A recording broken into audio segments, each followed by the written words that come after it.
김태훈, 홍만래, 주성찬, 영화는 수다다 시즌2. 사랑한 덕이 나의 전신에 퍼져 죽음을 재촉하는구나. 당신이 됐습니다. 그만 나가세요. 이제 나는 이밖에 없어. 최초의 남북 정상회담을 앞두고 회담 리허설을 위한 김일성의 대역 오디션에 합격한 무명 연극배우 성근. 생애 첫 주인공의 역할에 말투부터 제스처 하나까지 필사적으로 몰입합니다. 조선민주주의인민공화국 주석 김일성이야. 그로부터 20여 년 후 온 인민들이 수령령을 기다리고 있어요. 스스로를 여전히 김일성이라 믿는 아버지 성근 때문에 미치기 직전인 아들 태식. 염소를 키워라. 웬 염소가? 독재자 수령공주와 조용할 날 없는 하루하루를 보내게 됩니다. 나의 독재자입니다. 자, 첫 남북 정상회담 당시 리허설을 위해서 김일성의 대역이 존재했다. 그 분단 소재를 다루고 있는 작품들 중에서 가장 독특한 소재를 다루고 있다는 데는 이견이 없을 것 같아요. 그러니까 최근에는 그 공동경비구역 JSA 이후에 이런 남북 소재 영화들이 용의자의 공유, 뭐 은밀하게 위대하게 김수현, 굉장히 그 초인적인 간첩, 탈북자들이 많이 등장을 했는데 사실 과거에는 이 김일성이라고 하는 이름조차 입에 담기 힘들었잖아요. 근데 그것이 영화의 그 주인공으로 복장까지 갖춰서 등장하는 걸 보고 저는 사실 좀 많이 놀랐습니다. 사실 영화 속에서 김일성의 이제 그 사진을 이렇게 받는 장면이 있는데 그렇죠. 과거만 해도 김일성의 사진이라는 것을 구할 수도 없었고 또 봐서도 안 되는 것이었잖아요. 뭐 이거 좀 딴 얘기인데요. 저 초등학교 동창 중에 김일성이라고 하는 친구가 있었어요. 그 친구가 굉장히 학교에서 시달림을 많이 당했거든요. 그래서 그 친구가 갑자기 떠오르면서 충분히 이해할 수 있었습니다. 중국 다녀오실 때 감 떨어지시네. 가랑이 타고 강을 건너시고 축지법도 쓰시고 솔방울로 수류탄도 만드시네.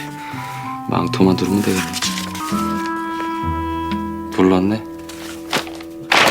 자, 그런데 이 영화 속에서 또 화제가 된 부분은 바로 이 대한민국을 대표하는 가장 연기 잘하는 배우라고 하는 두 명의 배우죠. 설경구 씨와 박해일 씨, 부자 연기에 대한 호흡이 아니었나 하는 생각이 드는데 박해일 씨는 그 전작이었던 은교 같은 영화에서 오히려 또 노년의 연기를 했었기 때문에 또 설경구 씨의 노년의 연기와 또 묘하게 이렇게 뭐라고 할까요? 비교가 되는 그런 면들도 없지 않아 있었는데. 특수분장의 차이인지 연기의 차이인지 저는 지금이 설경구의 특수분장도 마음에 들지만 분장의 의존도가 아니라 스스로 안에 내면의 연기를 좀 많이 하고 있는 것 같아서 상당히 저는 좋았다고 생각합니다. 대표적으로 그렇다면 이 영화 속에서 설경구 씨의 그 노년 연기가 가장 인상적인 장면이 있었다면 어떤 게 있어요? 저는 등이 보이는 상태에서 발톱을 깎는 모습이 전형적인 그 아버지의 모습 있잖아요. 고개 떨구고 있는, 지쳐있는. 특수분장보다도 아버지를 연기하고 있는 설경구 씨의 자체의 연기가 저는 굉장히 마음에 들었다.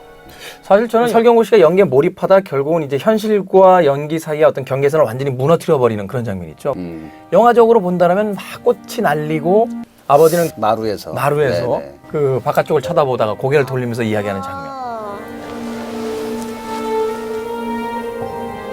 정일이 깼네? 말하자면 영화에서 이제 비극이 시작되는 장면인데 그 장면이 굉장히 슬프면서도 아름다웠던 장면 중에 하나였기 때문에 굉장히 기억에 그리고 남습니다. 아버진 그것이 꿈이라면 깨고 싶지 않다고 말했습니다. 자, 이 영화를 만든 이해준 감독, 천하장사 마돈나 또는 김시표류기 또 이번에 나의 독재자까지 이해준 감독만의 어떤 독특한 유머 코드 같은 게 있어요. 사실 눈썰미가 좀 빠른 관객분들은 눈치채셨을 것 같은데 중국집 배달원 역으로 등장하는 인물이 있습니다. 박영서 씨인데 천하장사 마돈나에서도 그렇고 김시표류기에서도 그렇고 이번 작품에서 그렇고 또 모두 다 중국집 배달원은 등장했다는 장면. 이해준 감독님만의 어떤 독특한 그 유머가 아니었나 하는 또 생각도 해봤습니다. 감독님 같은 경우는 본인의 영화에서 어떤 그런 유머 같은 것들을 집어넣으실 때가 있나요? 근데 이제 저만 알고 있는 게 있는데요. 아마 눈치채는 건 저희 집사람밖에 없을 것 같습니다. 왜냐하면 아니 이건 다른 얘기가 아니고 끝까지 안 들으셨잖아요. 자, 잠깐만. 말하고 나니까 그러네. 자, 잠깐만요. 자, 어쨌든 이게 차량 넘버가 나오잖아요. 그러면은 저희 집사람하고 저하고의 결혼기념일이 꼭 그 차 넘버에 들어갑니다. 상당히 좀 따뜻하지 않습니까?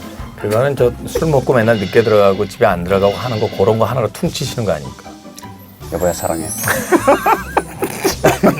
교활하고 간교한 술책이 아니디오. 그건 민족을 배신한 대국주의 앞제비 노릇이며 뭐야 이 그런데 사실 이 영화가 굉장히 독특하고 재미있는 소재를 가지고 있음에도 불구하고 어색하거나 조금 불편하게 느껴지는 장면들도 있었습니다. 전 대표적인 장면 중에 하나가 이제 뒷부분에 가서 김일성이라고 하는 어떤 북한의 상징적인 인물이 어떤 남한 사회에 대한 문제를 아주 정확하게 짚어내면서 이야기를 할 때 그것이 옳다라는 생각이 들으면서도 왠지 그 옳다라는 생각을 갖는 것 자체가 죄의식을 가져야 되는 그렇게까지 들으실 운동권 주실 이념에 대한 세뇌도 있었겠지만 결국 아주 어릴 적 자기 자식한테 완벽한 아버지가 아니었던 모습 때문에 그 자식한테 보여주기 위한 철저히 주인공 같은 연기를 보여주기 위해서 그런 모습이 보이지도 않았나라는 생각이 들어요. 후반부의 여러 상황들이 좀 억지스럽지 않나요? 사실 윤재문 씨가 다시 등장하는 장면도 현실적인 시각으로 봤을 때 잘 납득이 가지 않는 것들이고 사채업자가 갑자기 왜 박해일 씨와 어떤 다툼을 벌이다가 그 결말 부분에 가서는 아주 도덕적인 사채업자로 돌변하잖아요. 오히려 리얼리티가 사라진 채 약간의 동화적인 측면으로 흘러가고 있는 것이 아닌가. 물론 이제 말씀하시는 걸 보면 근데 상황 자체가 그렇게 놓여지지 않으면 사실 감동을 또 주기가 힘들어요. 왜 저한테 그러세요? 제가 또 다른 아쉬운 점이 있다면요. 사실 그 이해준 감독 특유의 코미디 감각을 좋아하는데요. 사실 좀 비슷한 영화들 있잖아요. 이런 영화들과 뭐 굿바이 레닌 그리고 간큰 가족에서 보여주는 것처럼 정말 세상과 어울리지 못하는 한 인물이 보여주는 코미디들이 있는데 통일이 돼가지고요. 이 다른 방송국들도 하나로 다 통일이 됐어요. 근데 제일 웃긴 게 탁구였어요. 탁구. 맞죠? 까차! 근데 와 공양 뭐 이런 거 가네. 아유! 아버지 보이는 게 이상하죠. 쟤네 세계 최강 랭킹 1, 2위 애들인데. 그런 좀 코미디적 요소들이 너무 좀 부족하지 않았나라는 점 때문에 저는 좀 개인적인 아쉬움이 있습니다. 자, 그렇다면 설경구 씨와 박해일 씨 이 두 배우의 연기 대결이 펼쳐졌던 영화 나의 독재자 그 별점과 한 줄 정리 만나봅니다. 저의 별은 3개 반입니다. 3개 반. 그 4개는 언제 나옵니까? 방송 정말 끝나기 전에 4개가 나옵니다. 나오기만을 기다리고 있습니다. 그래야 제가 정말 마음이 편해질 것 같은데요. 저 개봉하는 영화인데 그거 한번 얘기해 보시죠. 이미 준비되어 있군요. 자식을 향한 아버지의 위대한 연극. 현실을 다룬 전반부가 동화를 다룬 후반부보다 낫다. 운동권 출신이라고.